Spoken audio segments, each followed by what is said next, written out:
Patuloy po ang pagkilos ng kapangyarihan ng Diyos sa pamamagitan ng Jesucristo na ang kapahingahan sa ikapitong araw ay siyang patunay ng kanyang larawan upang makita ng sandaigdig na may katawan na namatay at muling nabuhay, na sa bawat sumampalataya sa Kanya ay di mapahamak kundi magkaroon ng buhay na walang hanggan. And that is John chapter 3 verse 16. In our time, inarrange ng Diyos ang lahat ng bagay sa pamamagitan ng Kanyang larawan upang patunayan sa sandaigdig na ang Kanyang larawan banal, matuwid, malinis, na sa bawat sumunod sa Kanya at sumampalataya at sumunod sa Kanyang kautusan sapagkat siya'y kinauwian ng kautusan, ay makatanggap siya ng buhay na walang hanggan. Ibig sabihin, kung tayo po ay sumampalataya doon sa namatay at muling nabuhay, ang kalooban ng Ama ay siyang masunod, hindi ang kalooban ng tao. At nilinaw ng Scripture, kung atin pong susundan yung Seven Church of Ages, mula Ephesians hanggang Laodicea, sa chapter 2, makikita po natin na hanggang verse 15, na ang bagong pangalan na binanggit sa Biblia, na ang bibigyan lang po nito yung mga tumatanggap. So ayon po dito sa verse 15 ng chapter 2 sa aklat po ng pahayag, nais ko pong basahin. Gayon din naman na mayroon kang ilan na nangahawak sa aral ng mga Nicolaita. Magsisi ka nga, o kung hindi ay madaling pariyan ako sa iyo at babakahin ko sila ng tabak ng aking bibig. Ang mga pakinig ay makinig sa sinasabi ng Espiritu sa mga iglesia. Ang magtagumpay ay bibigyan ko ng manang natatago at siya'y bibigyan ko sa isang batong puti, at sa bato ay may nakasulat na isang bagong pangalan na walang nakakalam kundi iyaong tumatanggap. At ang anghel ng iglesia sa Tiatira ay isulat mo. Dito po sa verse 15, yung Nicolaita. Kung pansinin po natin, magmula sa chapter 2, mula sa Ephesians, hanggang po dito sa Pergamo, hanggang dito sa Nicolaita, ipinakita po hanggang sa verse 18 ng Tiatira, hanggang po dito sa chapter 3 ng Sardis. Kung ating pambabasahin hanggang sa chapter 3 verse 14 ng Laodicea, na kung babalikan po natin yung chapter 2, dito po isinusulat yung tungkol sa isang bagong pangalan. Mula sa Episo, pangilan yun? Una. Pangalawa, Smyrna. Pangatlo, Pergamo. Tama? Amen. Pang-apat, Nicolaita. Panglima, Tiatira. Pang-anim po ay Sardis. Pampito ay Laodicea. Yun, Philadelphia, Sardis, at saka pang-anim, Philadelphia, tama? Amen. Pampito, Laodicea. Sa Laodicea po, sa verse 14, in chapter 3, at sa anghel ng iglesia sa Laodicea ay isulat mo. Ang mga bagay na ito ay sinasabi na siya nawa, na saksing tapat at totoo ng pasimula ng paglalang ng Diyos. Verse 15, nalalaman ko ang iyong mga gawa na ikaw ay hindi malamig o mainit man. Ibig ko sanang ikaw ay malamig o mainit. Kaya sapagkat ikaw ay malahininga at hindi mainit o malamig man, ay isusuka kita sa aking bibig, sapagkat sinasabi mo, ako'y mayaman at nagkamit ka ng kayamanan at hindi ako nangangailangan ng anuman. At hindi mo nalalamang ikaw ang aba at marangita at dukha at bulag at hubad. Ipinapayo ko sa iyo na ikaw ay bumili sa akin ng gintong dalisay ng apoy upang ikaw ay yumaman at ng mapukting damit upang iyong maisuot at upang huwag mahayag ang iyong kahihiyan, kahubaran at ng pangpahid sa mata na ipahid sa iyong mga mata upang ikaw ay makakita. Ang lahat kong iniibig ay aking sinasaway at parurusahan. Ikaw nga'y magsikap at magsisi. Narito ako'y nakatayo sa pintuan at tumutuktok. Kung ang sino mang magbukas, sino man ay duminig ng aking tinig at magbukas ng pinto, ako'y papasok sa kanya at hahapong kasalo niya at siya'y kasalo ko. 21. Ang magtagumpay ay aking pagkaloobang umupong kasama ko sa aking luklugan, gaya ko naman na nagtagumpay at umupong kasama ng aking ama sa kanyang luklukan. Ang may pakinig ay makinig sa sinasabi ng Espiritu sa mga iglesia. So from Ephesians to Laodicea, lahat po ang encouragement ng Diyos sa lahat ng tao ay makinig sa sinasabi ng Espiritu sa iglesia. Ipinakita din po na ang bawat isa ay kailangan magtagumpay at walang sino mang nilalang sa ibabaw ng mundong ito na yaman at simpleng pamumuhay na pwedeng magmalaki sa kanyang sarili, sapagkat ang tawag dito ng Diyos, ipinapayo ko sa iyo na ikaw ay bumili sa akin ng gintong dinalisay ng apoy upang ikaw ay yumaman at ng mapuputing damit upang iyong maisuot at upang huwag mahayag ang iyong kahihiyang kahubaran at ng pangpahid sa mata na ipahid sa iyong mata, mga mata, upang ikaw ay makakita. Ang mabigat po dito sa verse 19, nais ko nang pong ulitin, ang lahat kong iniibig ay aking sinasaway at pinarusahan, ikaw nga'y magsikap at magsisi. Sinong ayaw na ibigin ng Diyos? Lahat ng tao ay gusto po niyang ibigin siya ng Diyos. Hindi siya magtatagumpay kung hindi siya iniibig ng Diyos. Sa mga tuwid, lahat pong umiibig sa Diyos na gumagawa ng laban sa Diyos, kanya pong parurusahan. At dito, ipinakita kanina sa chapter 2 na kailangan po magtagumpay sapagkat sila po ay bibigyan ng manang natatago. At siya ay bibigyan ko ng isang batong puti at sa bato ay may nakasulat na isang bagong pangalan na walang nakakalam kundi iyang tumatanggap.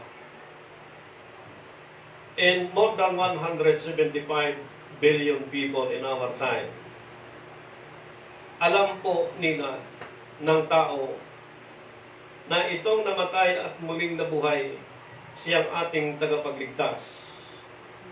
Na yung pangalang binigay sa kanya ng Ama, ipinahayag sa ating panahon bilang isang bagong pangalan. Ngunit ang pangalan na ito, bagong itinakda ang sanlibutan ito, naroon na po ang pangalan na ito at nahayag lang sa ating panahon upang kilalanin ang isang bagong pangalan. Sa mga tuwid, kung pag-uusapan po yung pagtatagumpay sa panahon ng paghahari ng ating Panginoong Jesucristo, kapag nagtagumpay ang isang Kristiyano, ang isang lingkod ng Diyos sa paglilingkod, sa gawain ng paglilingkod sa Diyos, ang pangako ng Diyos sa pagtatagumpay na ito ay bibigyan siya ng isang bagong pangalan. Ngayon, kung ganun karami ngayon ang mga believers in Christ sa panahon po natin, sa mga tuwid, alam nila ang bagong pangalan ito.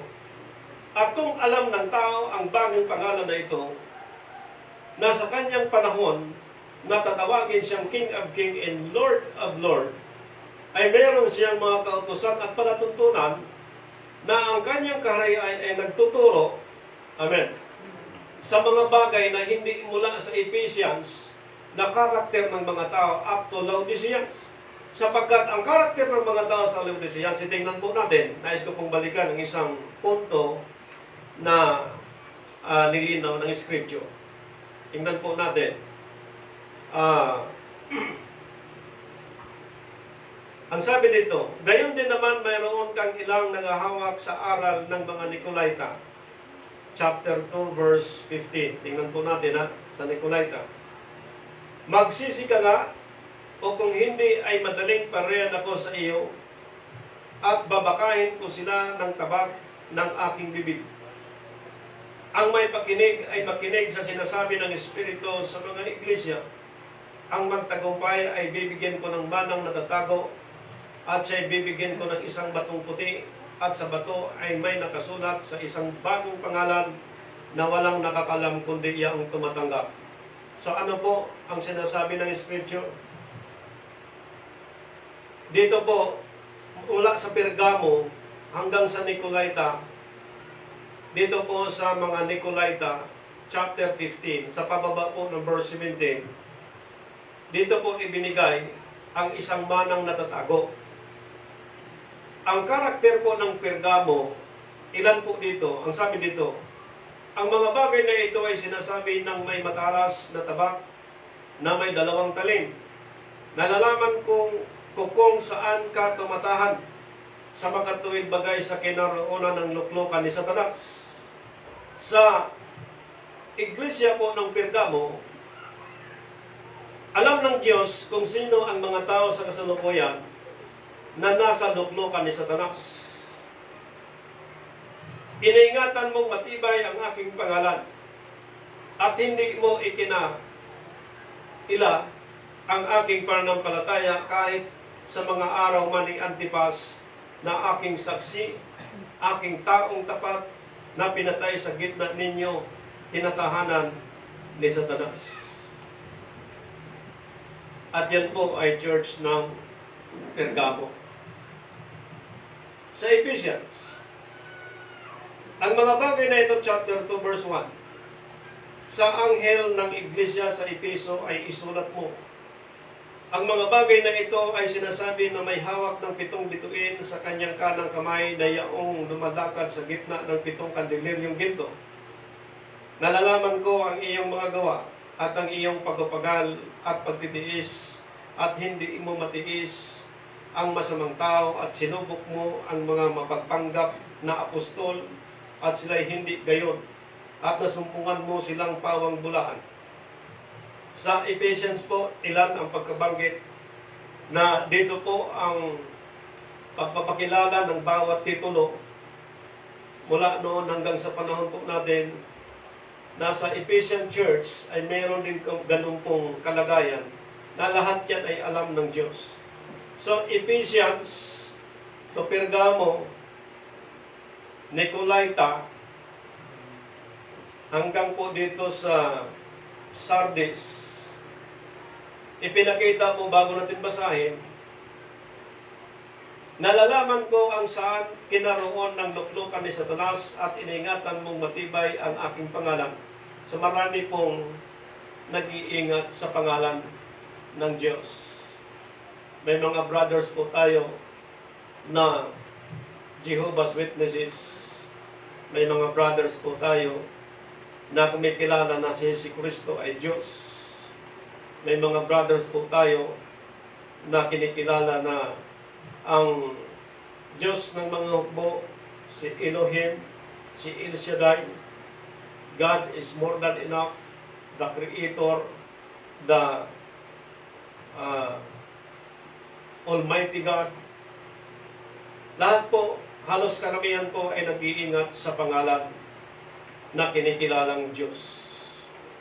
Ngunit, sa ating panahon, bago ang ating pagpapatuloy, kailangan po mapansin natin ang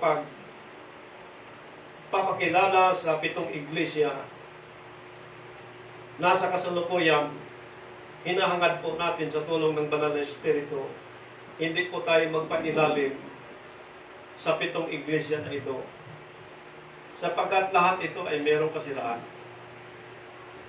At ayon din po sa Sardis, chapter 3, verse 1, ang mga bagay na ito ay sinasabi ng 7 Espiritu ng Diyos at may 7 bituin. Nalalaman ko ang iyong mga gawa na ikaw ay may pangalang ikaw ay nabubuhay at ikaw ay patay. Magpuyat ka at pagtibayin mo ang mga bagay na natitira na malapit ng mamatay, sapagkat wala akong nasumpungan iyong mga gawang sakdal sa harapan ng aking Diyos. Sa iglesia po ng Sardis, ayon sa pagkasulat ni John the Beloved bilang propeta ng Diyos, karamihan po sa ating panahon ay walang nakikitang kasakdalang gawa ang Diyos sa mga iglesia. Bakit po? Mostly sa mga leader sa panahon po natin, hindi lang po panghawakan natin yung ebanghelyo ng biyaya na hanggang doon na lang tumayo at manindigan ng isang tao.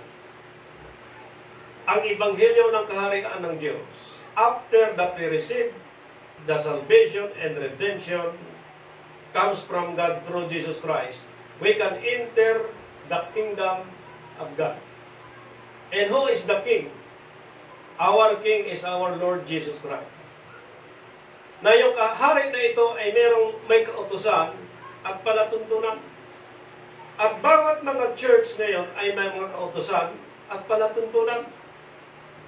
Ngunit ang Sardis po, isa sa mga nakita ng Diyos, magpuyat ka at pagtibayin mo ang mga bagay na natitira. So, kunti na lang pong panahon ang ibinigay ng Diyos na pagkakataon sa isang tao, sa isang grupo, sa bawat individual, nang sabi dito na malapit ng mamatay. So, yung panahon ng tao, wala nang aabot na yata ngayon ng 100 plus. Na kung umidad ka ngayon ng kalahati sa 100, ilang taon na lang ang bibilangin mo. Ibig sabihin, yung natitirang kunting panahon, iyon na lang talaga po ang pagyamanin, pagtibayin, na kung ano ang mga kalooban ng Diyos na dapat isasagawa na hindi maging laban sa Diyos tulad ng mga Nicolaita, maging sa Pergamo, and supposedly sa Sardis, ipinakita po ng example na ito. Ang sabi dito, sapagkat wala akong nasumpungan iyong mga gawang sakdal sa harapan ng aking Diyos. Walang nakita ayon sa sulat ni John the Beloved na gawang sakdal na ginawa ng tao sa harapan ng Diyos. Anong sabi ng Scripture? Palibhasa ang Espiritu ay hindi nakikita, walang laman, walang buto, binabaliwala ng tao. Sa makatuwid, kung ang Sardis po ay may ganong kaso na hinaharap laban sa Diyos, how many thousands of years mula nung sinulat ito hanggang sa panahon po natin, at yung panahon natin ay deklarado, redeeming the time because the days are evil. That is Timothy chapter 3. So, our time is evil time. Ngayon, kung evil time na po ito, which is spiritual war, hindi pwede po ang bawat Kristiyano na maglingkod siya sa Diyos na walang kasapdalan. Hindi rin pwede na mamuhay ang isang tao sa sanlibutan ito na wala siyang kasapdalan. Hindi rin pwede na magsasagawa ng mga gawain ng Diyos ng mga lingguhan at taunan na walang kasapdalan. Amen. Sa magatuwid, ang pagdating ni Gabriel kay Mary sa panahon na dala niya ang mensahe mula sa Panginoon, ipinakita po ang tamang bilang hanggang sa kanyang kapanganakan, hanggang sa panahon po natin, hanggang siya'y pinatay, hanggang siya'y muling nabuhay, hanggang sa paghahari niya ngayon, ipinakita ng Diyos sa magitan ng kanyang larawan, yung power over nature exhibited by Christ. In-exhibit ng Diyos like evidence ang katunayan na ang buong mundo na ito ay napagtagumpayan ni Kristo, na ang kanyang katawan naging exhibit sa buong mundo, that to those who believe and trust in Him and to follow His law and ordinance through Jesus Christ, wala kang makikitang pag-alinlangan at pagbabago at pag-atubili upang gampanan ng mga leader sa ating panahon kung ano po ang revelation na binigay sa kanya ng Diyos, sapagkat sa panahon po natin, kung napapansin po natin, ang bawat individual, kailangan po makikita natin yung sakdal na pamumuhay, sakdal na paglilingkod sa Diyos, sakdal na gawa. Sapagkat mula sa Ephesians, kung napansin po natin hanggang sa Laodicean Church, sa Laodiceans po, nais ko lang basahin. At ang anghel ng iglesia sa Laodicea ay isulat mo. Ang mga bagay na ito ay sinasabi na siya naman, na saksing tapat at totoo ng pasimula ng paglalang ng Diyos. Nalalaman ko ang iyong mga gawa. Alam ulit ng Diyos. Ano po? Na ikaw ay malamig o mainit man. Ibig ko sanang ikaw ay malamig o mainit. Yung sa English yan, lukewarm ano. Kaya sapagkat ikaw ay malahininga at hindi mainit o malamig man, ay isusuka kita sa aking bibig. Sapagkat sinasabi mo, ako'y mayaman at nagkamit ng kayamanan. At hindi ako mangangailangan ng anuman. At hindi mo malalamang ikaw ang aba at maralita at dukha at bulag at hubad. Once, ang isang tao na magmalaki sa Diyos, na hindi niya kailangan ng Diyos, ang kalagayan po ng mga taong ito, maralita, dukha, bulag, at hubad. Ngayon, kung ang mga gawain ng Diyos ay walang kasakdalan na gawa, lingguhan at taunan, susundan ba natin yung mga maralita at dukha, bulag at hubad sa ating kasalukuyang panahon? Amen. Hindi po tayo susunod. Sapagkat ang hinahanap ng Diyos, iyong sakdal na gawa. Pag sinabing sakdal na gawa, walang bawas, walang dagdag. Kung nag-import ka ng 1,000, 500, 100%, ibabalik sa atin ng Diyos, siksik-liglig at umaabaw. Pero kung nag-expend ka ng thousands, hundreds, na walang sakdal na gawa, walang return sa Diyos yan. Mabubuhay lang ang taong ito kung nagtrabaho ka at kumikita ka. Pero to bless on that blessing that you receive, to multiply, ang sabi ng Biblia, ang kailangan po, yung sakdal na gawa ng tao mula noon and supposedly maging sa kasalukuyan. Anong sabi ng verse 17? Dukha, bulag, at hubad. Anong payo ng Diyos? Again, in verse 18, ipinapayo ko sa iyo na ikaw ay bumili sa akin ng gintong dalisay ng apoy. Hallelujah. So, paano po ang sistema ng isang ginto parang maidalisin siya sa apoy. Ang salita ng Diyos higit sa ginto at pilak. Amen. Kung meron po tayong ginto na tinatago, kailangan po iidaan yan sa apoy.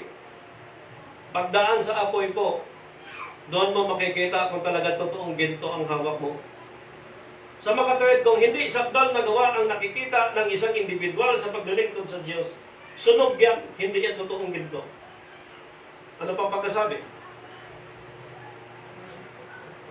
Na yung ginto na ito kailangan idalisin siya sa pamamagitan ng apoy. Two kinds of fire. Apoy, spiritual. Apoy, literal. Na kung masunog sa literal na apoy, idadaan siya sa pagsunog din sa literal o sa spiritual na apoy.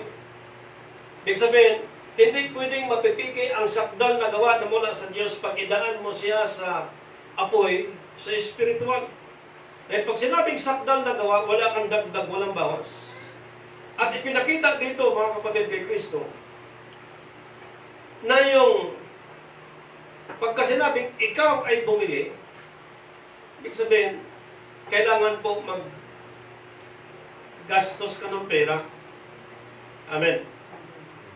Kailangan may amount kang gamitin o pangbilhin mo yung dapat mong bilhin. Nang sabi dito, gintong dinalisay ng apoy. Ibig sabihin, hindi mo siya marireceive kung hindi mo siya bilhin. Hindi mo siya marireceive kung wala kang pera. Hindi mo siya marireceive kung wala kang iabot na kapalit doon sa bibilhin mo. Amen. At ako po'y kumbinsido dyan sapagkat hindi lang 5,000, 10,000, 20,000 in almost 10 years. Dinanas ko po yan. At sa tulong ng Diyos, pinahintulutan ng Diyos na mabili ko po yon para maidaan sa apoy at makita po sa tulong ng banal na Espiritu, ito po'y dinalisay ng Panginoon. At bawat isa sa atin, dumaan din ng iba't ibang pagsubok, maging sa mga iba't ibang mga churches. At ito po ay napatunayan din nila na ang pagdalisay ng Diyos sa pamagitan ng apoy, literal o spiritual, dito natin nakikita, gamit ang banal na kasulatan, na kailangan natin ang sakdal na gawa na mula sa Diyos. Ang sabi dito, upang ikaw ay yumaman. Ibig sabihin, kung dati dukha ang isang tao, mahirap, walang alam, walang pinag-aaralan, o may pinag-aaralan man, hindi niya kailangan ng Diyos, pero kung siya ay buksan ang kanyang kaisipan at puso, bumili siya ng isang gintong dinalisay, pag nabili niya yon, mapapansin mo, dati kang dukha, pero payamanin ka ng Diyos. Amen.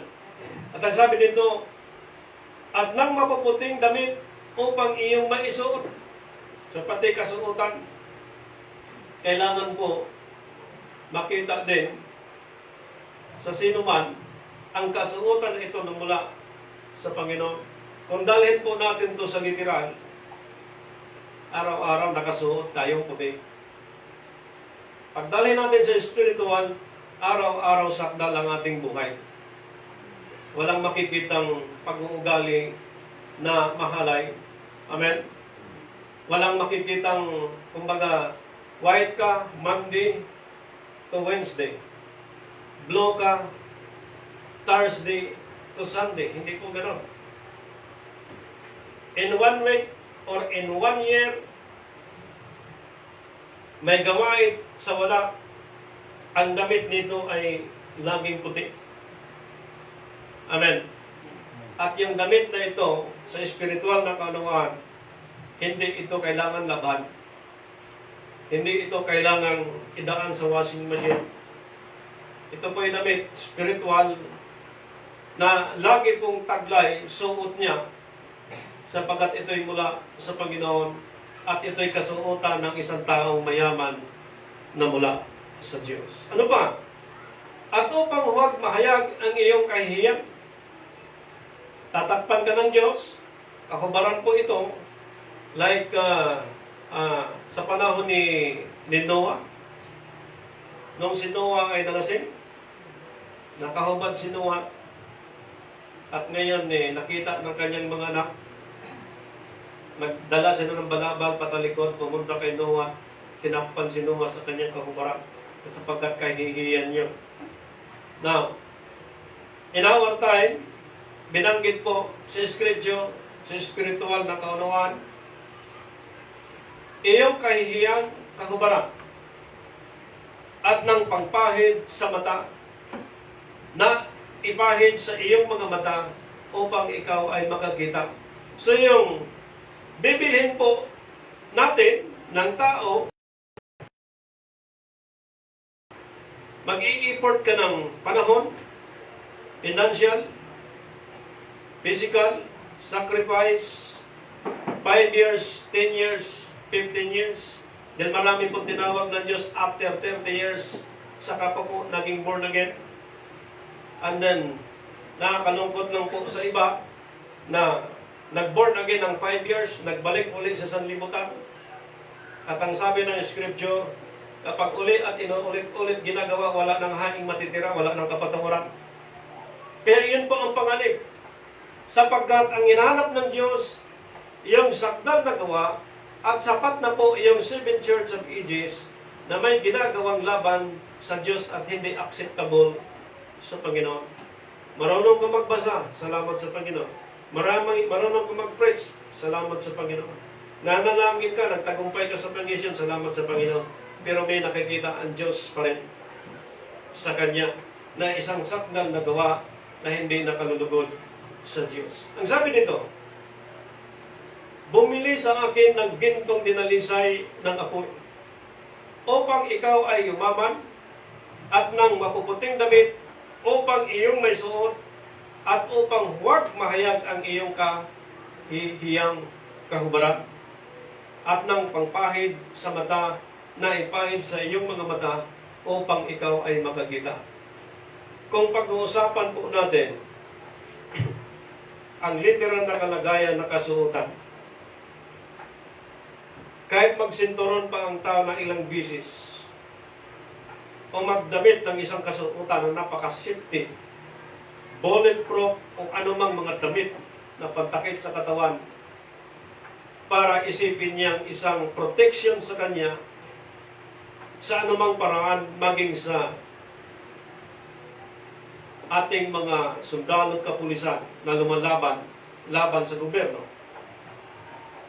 Ngunit, ito po ang kailangan sapagkat Diyos mismo ang maghubad sa isang tao kapag hindi siya gumagawa ng sakdal na gawa sa harapan ng Diyos. Kaya marami po ngayong mga brothers and sisters natin sa Philippine National Police, maging sa Armed Forces of the Philippines, na sila po ay nag-i-study na ngayon sa mga Bible study, umaattend na po sila sa mga seminar, at least meron silang knowledge na paano nila susundin ang Constitution sa batas na kanila pong sinusundan, na hindi nila malabag yung kautusan.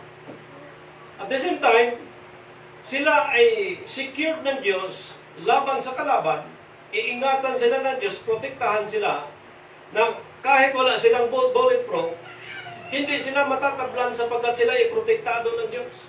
Sila ay nakabili ng kasuotang mula sa Panginoon.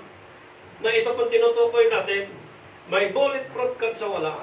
Kapag ikaw ay gumagawa ng mga gawang sakdal mula sa Diyos, protektado ka at secured ka ng Diyos, at hindi ka matatablan laban sa panghihina, laban sa katitisuran, laban sa anumang panungayaw na gawa ng sanlibutan, kundi iko-control tayo ng banal na Espiritu, sapagkat ang sabi dito, ang may pakinig ay makinig sa sinasabi ng Espiritu sa Iglesia. Ngayon, kung hindi ka umaatin sa gawain ng Panginoon, paano mapakinggan ang Espiritu sa Iglesia? Saan magpakinggan po yan? Sa church. Hindi sinasabing makinig kayo sa Espiritu sa tahanan, kundi sa Iglesia, sa church.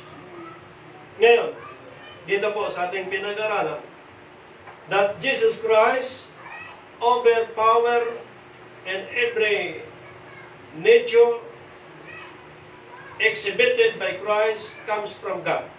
Okay, ipoprove po natin sa Scripture kung gaano ito katotoo doon sa ating sinusundan at paggawa ng kasakdalan sa harapan ng Diyos. Basahin po natin yung Matthew chapter 14 verse 20. Sa Tagalog Bible, basahin po natin. Matthew chapter 14 verse 20.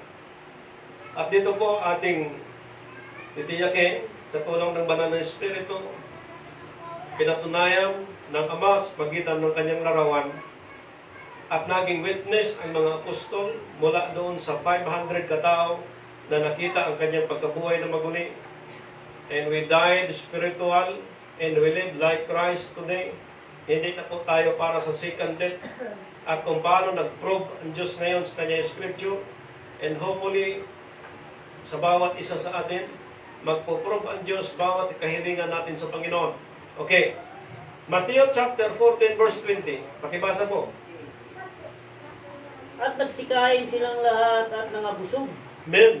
At kanilang pinulot ang lumabis na pinagputol-putol na 12 bakol na puno. Ilan ang isda, ilan yung tinapay? 2 tinapay. Diba? Napakaliit lang to. 5 isda. Gaano karaming pinakain nila? 5,000. Halos 5,000. At meron pang natira. Ilan ang natira? 12 bakol. 12 bakol. Ano ba yan? Basket? Malaki. Parang kami, no? Mula sa konti, ibinigay sa 5,000 katao, pinakain, at sumubra pa ng 12 bakol. Now, we are the servants of God in our time. Pag ikaw ba'y sumunod sa Diyos, pagkukulangin ka ba ng Diyos? Hindi.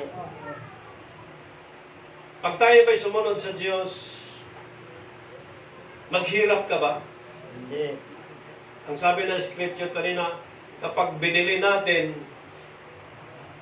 ang ibig bilhin natin na isang gintong dinalisay sa apoy, anong sabi ng Biblia? Upang ikaw ay yumaman.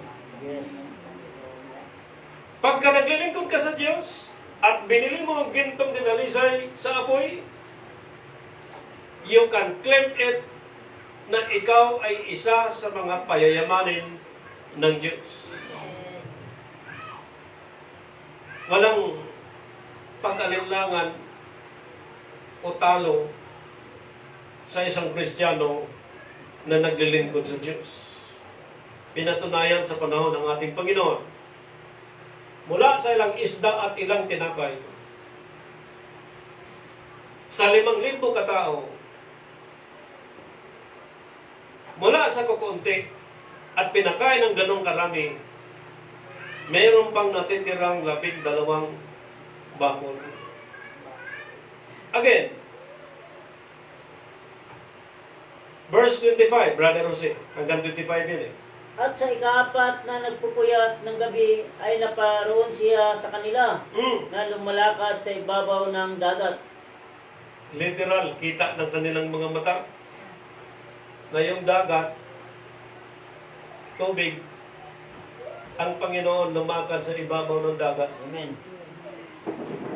Ibig sabihin, if we live like Christ, pag mayaman ka na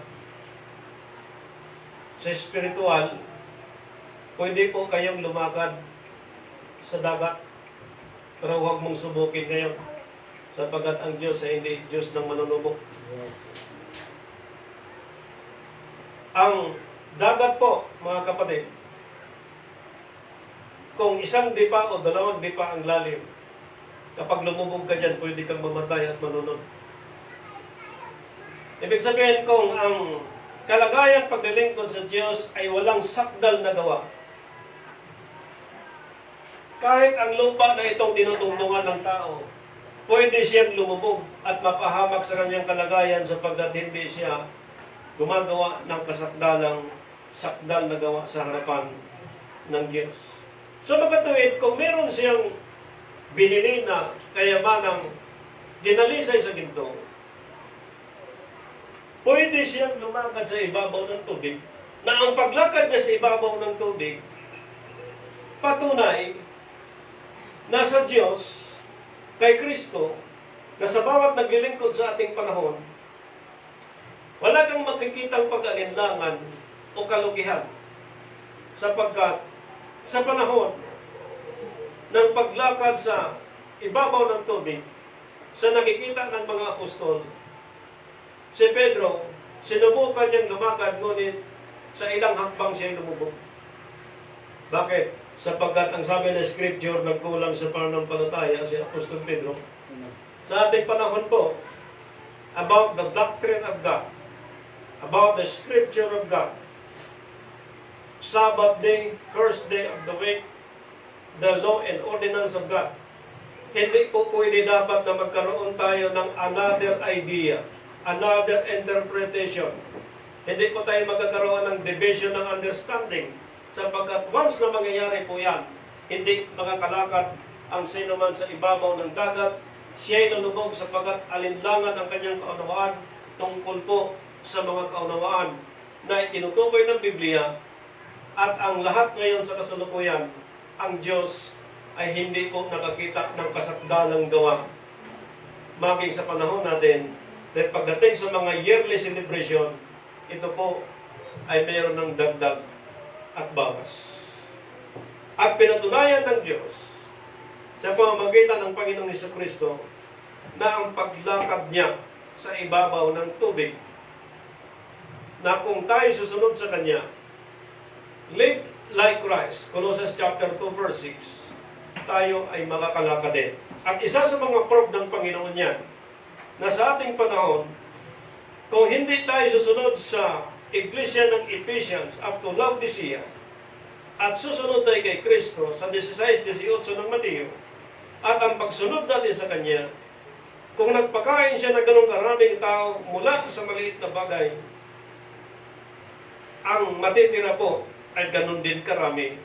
At kung paano lumakad din po siya sa dagat, loobin ng Diyos, tayo ay makakalakad din gamit ang matinding pananampalataya, katulad sa panahon po natin na tayo nag-celebrate sa Christ Sabbath, na mayroong 3 Sabbath na tinutukoy: Diyos Sabbath, Christ Sabbath, and Believers Sabbath. So lahat ito ay inarrange ng Banal na Espiritu, at sa ating panahon, loobin ng Panginoon na makita ito, sapagkat ito ang pinatunayan ng Diyos that overpower nature exhibited by our Lord Jesus Christ comes from God. So again, Matthew chapter 17 verse 27. Tingnan po natin. Sa Matthew chapter 17 verse 27. Datapwat baka katisuran tayo nila ay pumarong ka sa dagat, at ihulog mo ang kawil, at kunin mo ang unang isdang lumitaw, at pagka naibuka mo na ang kanyang bibig, ay masudubungan mo ang isang siklo. Amen. Kunin mo at ibigay mo sa kanila sa ganang akin at sa iyo. Again, in terms of tithes and offering. Okay. Chapter 21 verse 19, Mateo din. At pagkakita sa isang puno ng igos sa tabi ng daan, Amen. ay kanyang nilapitan, at walang nasumpungan anuman doon, kundi mga dahon lamang. At sinabi niya rito, mula ngayon, huwag kang magbunga kailanman. Ang hirap at pagdakay natuyo ang puno ng igos. Ito pinakamahirap, mga kapatid, kay Kristo. Na ang sabi doon sa isang parabol, kapag ang isang puno ay hindi nagkagabungan, anong sabi ng Scripture? Di ba ito'y puputulin at igadatong sa apoy?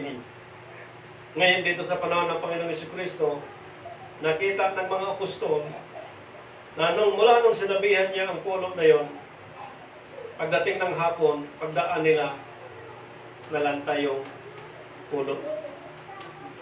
Ngunit mahirap po mamuhay sa ibabaw ng daigdig na ito, mayamat mahirap, na mamuhay na walang bunga. Amen. Ang kailangan ng Diyos, mamunga ang puno na ito. Na yung puno na ito, mag-multiply siya ng ilan, sapagkat kung hindi, mamubuhay lang siya sa mundong ito na pagdating ng 60, 70, 80, or 90 years old, mamuhay lang siya na walang bunga. Sa mga tuwid, sa kingship time of our Lord Jesus Christ, nabibigyan niya ng isang bagong pangalan. Kaya tinawag ng bagong pangalan sapagkat nahayag siya sa kapanahonan ng Espiritu na doon sa batong puti na ito ay nandoon nakasulat ang pangalan na ang bibigyan ng ito yun lamang nakakaalam. Ibig sabihin, sikreto siya. So, mula nung nahayag ang ating Panginoong Jesucristo, lahat ng sikreto nahayag na sa Kanya. Sapagkat ang sabi ng Scripture, He is the fulfillment of all things come. So, wala na pong nasikreto sa Kanya. Kaya, pinatunayan nung siya nakatawang tao dito sa ibabaw ng lupa, nung Kanya pong pinakain ang ganong karaming mga tao, at lumakad siya sa ibabaw ng tubig, at sanabihan niya ang puno na iyon, na sinumpa niya na matuyo o malanta ang puno na ito, nangyari at napatunayan sa dalawang mata ng mga apostol, na yung Panginoon ang tumawag sa kanila ay totoo na mula sa Diyos. Next, Mark chapter 4 verse 39. Makibasa po sa Marcos chapter 4 verse 39. At gumising siya at sinaway ang hangin. Amen. At sinabi sa dagat, pumayapa ka, tumahimik ka, at humimpil ang hangin. Amen. At tumusay na totoo ang panahon. Amen. Hallelujah. Ang panahon, ipinakita sa mga apostol na ang hangin po ay tumigil or bagyo. Tumigil lang po siya nung sinaway ng Panginoon. So, sa bawat individual, sa panahon po natin, maging sa literal o spiritual, ang pag-cast out sa maling gawa o sa gawa ng kaaway, ginawa natin ito dahil ginawa na ng Panginoong Jesucristo. Susundan natin sapagkat nauna na ang Panginoong Jesucristo. Kaya hindi ka mahihiya na mag-cast out, hindi ka mahihiyang manalangin, hindi ka mahihiyang ibilog sa Diyos yung personal na sitwasyon sa buhay ng bawat individual, sapagkat alam mo at alam natin sa pagbabasa natin sa Scripture, kaya ang sabi ng mga apostol, sa inyong pagbabasa ay matutunghayan nyo ang mga hiwaga kay Kristo. This Mark chapter 4 verse 39, pinatunayan na ang bagyo, ang unos ay tumigil po dahil sinaway ng Panginoon ang unos at bagyo. Kaya sa ating panahon po, mga kapatid kay Kristo, walang pag-alinlangan sa pagsunod sa Diyos.